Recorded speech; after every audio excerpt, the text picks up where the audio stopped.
go. Okay, so good afternoon everyone. Hep hep! Hooray! Epic!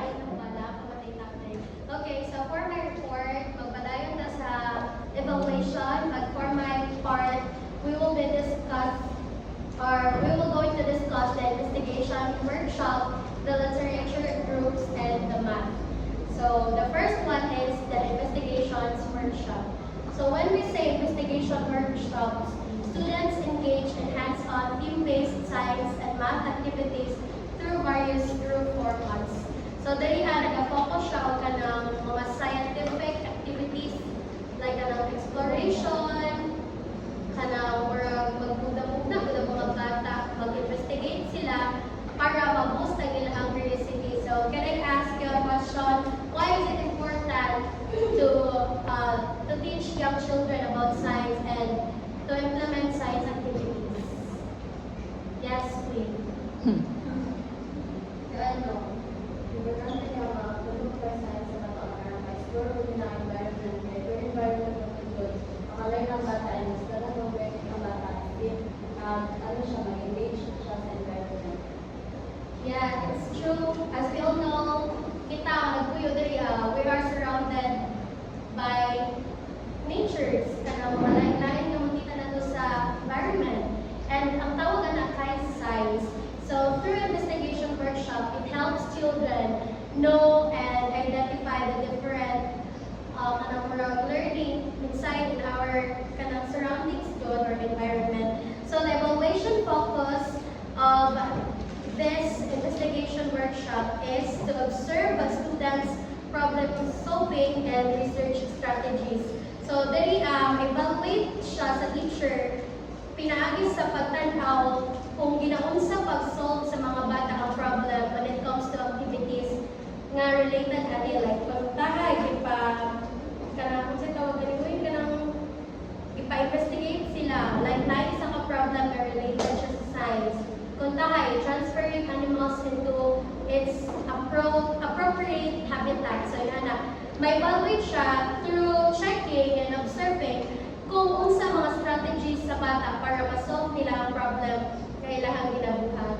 And of course, for the evaluation also, it noted students' scientific curiosity and choices and collaboration. So through evaluation, ginatala po sa teacher kung ginaunsa sa mga bata pag-collaborate with each other since it's group activity and ginanote po kung unsa ka-curious ang bata when it comes to science activities and themes. So the next one is reviewed students' logs to track individual learning and reflection. So naman siya tayong activities, so na sila output. So through their output, gina-review na ni teacher para makita kung unsa ang ilahang mga unsa ilahang learning through doing the activity o kung unsa ang kanang mga progress when it comes to dealing with problem solving, investigation, and science activities.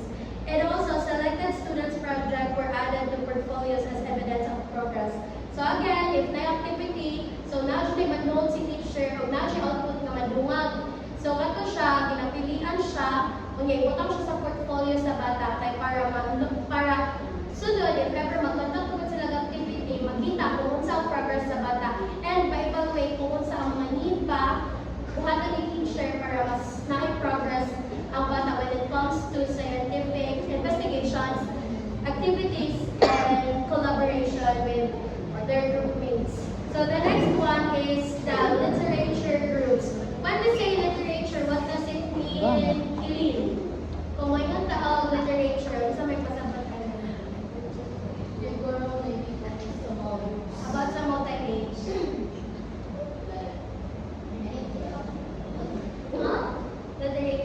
Literature. Kasi pasabot like, asa siya nagatuyok? Siguro like ka na sa mga mentors. Yeah. So, when we say, so actually say literature, it's all about literacy. So, kung may literacy, it focuses on reading and writing. So, sa literature groups, small groups meet twice weekly to read and discuss selected books. So, dapat ang ginaingan ni Ilino, ginapamit ang mga bata twice So ikaduha sa isa ka semana kay para mabasa sila o pag-discuss sila kung unsa ang munod sa libro nga napili nila. So for this one, the evaluation of literature groups focuses on assessing reading, listening, and comprehension skills. So dali gina-check ni teacher kung kabalo na ba mabasa ang bata, dili lang kay kabalo mabasa, but kabalo maminaw, and of course, na siya comprehension. Kabalo siya mosagot kung unsa iyang ibasa, unsa iyang nakita, o unsa iyang nadugan.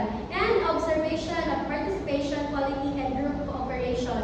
So as I've said earlier, ginagrupo ni sila into small groups at mag-meet sila twice a week. So ikaduha sa isang semana, mo na gina-observe po sa teacher kung comfortable ba ang bata sa iyang grupo, ginaunsa niya or unsa ang quality sa iyang cooperation, participation, and kung unsa ang kanamurag collaboration nila within the group para magtuon sila how to read, how to listen, and how to comprehend learning and kanang mga content inside the books nga ilang nabasa. And this collected self-evaluations from students to reflect on their reading experiences. So, kaning collected self-evaluations, kay kanang gina-observe sa teacher kung ginaunsa jud pagsabot sa bata ang iyang ginabasa. Like, for example, nipili siya og kanang book nga na siya problem, at the same time, na siya solution. So, dira, ma-assess ni teacher or ma-evaluate niya kung na-actually nasabtan ng bata, kung nabasa jud niya, o kung naminaw jud siya, kung karang ma-apply niya siyang self and maka-share siya or maka-narrate of experience from that story or from that content nga gikan sa book. So the next one and the last one for my report is the math. So before I discuss this one, why is it important to teach young children or to integrate math subject in a multi-age classroom? So any idea, Jen?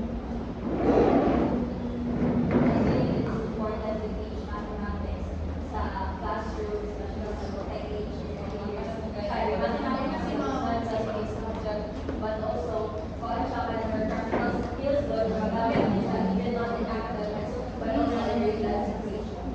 Thank you so much, Jen. So for us college students, some of us hate that math subject. Kaya, syempre, conflict kayo mo ng literal nga, listen kayo mga discussion, but then, tama to mo ni Angel, it's not just the subject. It is a teaching of how we survive the day or how we deal with the practical life nga nahanta.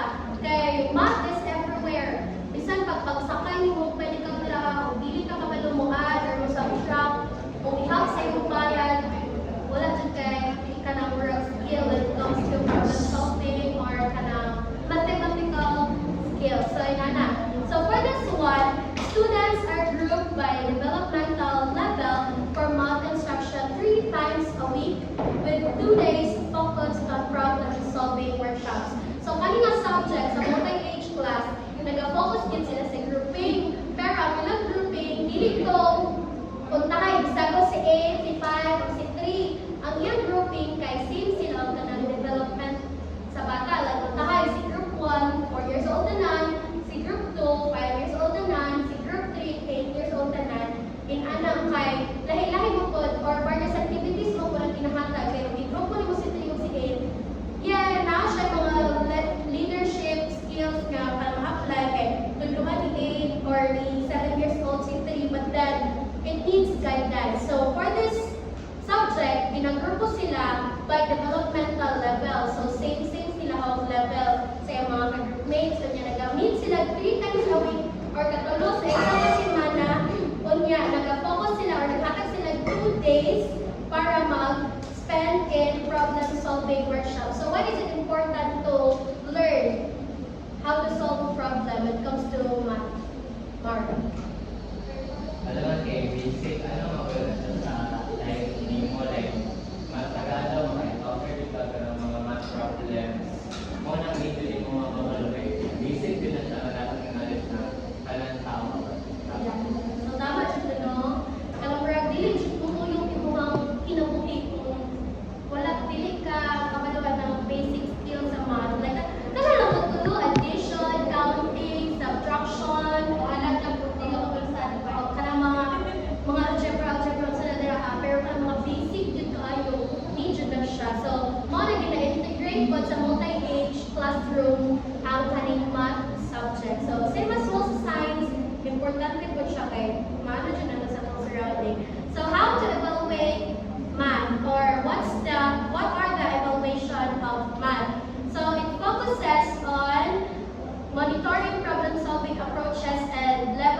understanding. So, gina-evaluate kung makabalo na ba ang bata, kung saan ang number, kung sa iya learning when it comes to problem solving, kung tahay, atagan siya galawat siya mama, nga 20, kung yung pamiliti, 15, pila na rin napilin, or na siya palitot sa tindahan, na siya 50, o niya, kuhaan ka ng 30, so na ba siya sukli, or wala, inana. And the next one is observe student collaboration during math activities. So same sa one workshop or sa activities or kanang subjects, ang math po, kay ikaw na ako itong ganina na gina-group sila. O niya, kasagaran sa teaching ani kay into activities. So gina-evaluate sa teacher kung ginaon sa pag-collaborate sa bata sa mga kagrupo na maka-learn sila o undergo sila ng activities nga na sila yung learning when it comes to math. O niya, next is held goal setting conference to help track individual student progress. So dili ang subject, si teacher dapat na siya goal. Like, okay, for this day, si 4 years old, dapat kabalo na sila mo count of 1 to 10. Kunya, kay sa isahon dayon, kay para makita siya mo, or matrack dyan sa teacher kung kani ba siya, kay kabalo na siya mo count, kay kung ilang oras lang ko niya, sige, kamuta na, sabay, 1 to 10, 1, 2, niya, ang ba, nagsumay-sumay naman na.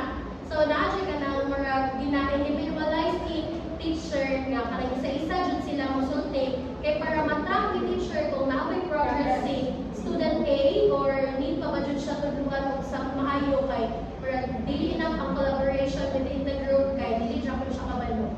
So the next one is recorded result of math assessments on individual math cards. So dili same as well sa portfolio na po tayo more math cards when it comes to multi-page classes. Nagapa-assessment si teacher kay di ba kanang kung musulti tag evaluation kasagaran jud makita na tungod ay makita na or ma-evaluate ang bata kung naay assessment. So naa po yung math assessment. Kunya gina-record ni teacher kung unsang progress sa bata. Kunya ginabutang siya sa math cards kay para if ever naay ka nang need pa improve, if ever naay nakita nga ay walay progress, so in ani mga need siya ka ng mga enrichment activities or ka ng need siya tutukan kay dili pa siya siya kabalo ng mga basic skills when it comes to math. So inana siya gina-record ang ilang math assessment. So mo ni siya ang report